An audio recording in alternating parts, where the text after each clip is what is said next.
I floated alongside a wise guide and remember hearing the pleas coming from people on Earth who needed help. I said, "These people can help themselves." My guide said, "Life on Earth is very hard, and you are about to learn that. Every human on this planet needs to know something very important before they can ascend completely. Why don't you send someone to Earth who remembers this place and he can tell everyone?" They have attempted that. Humans cannot fully believe the word of one man. I remember being forced here to learn a lesson. I did not want to come. My guide gave me a choice of a hard or easy life. The harder the life, the more growth my soul would make. By choosing a hard life, my guide and I were aware of the implications and consequences. There was a real possibility of failing, so I refused to choose.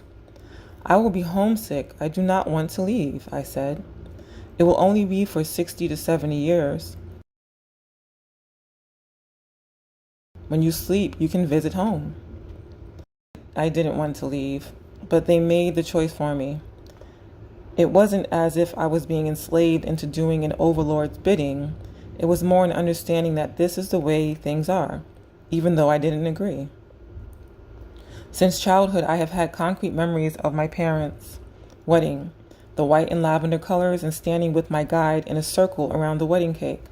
When Mom and Dad were getting ready for the cake cutting, a man who was trying to be the center of attention walked into the middle of the circle. He started to dance when all of a sudden he fell into the wedding cake. I turned to my guide and said with sarcasm, "Well, this is going to be a great life." He said with a chuckle, "Don't worry, it will all work out." My memory was so vivid that I thought I had attended my parents' wedding. So when I was 10, I mentioned to Mom, "Who was that man that fell into your wedding cake?"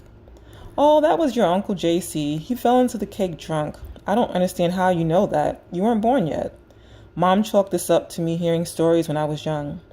I became confused about how I could have this memory after Mom told me that I had not been born yet. My parents were married in August 1983. I was born in January 1985. For the next 20 years, I searched for an explanation. I felt somewhat at peace when I heard about other people who remembered life before birth.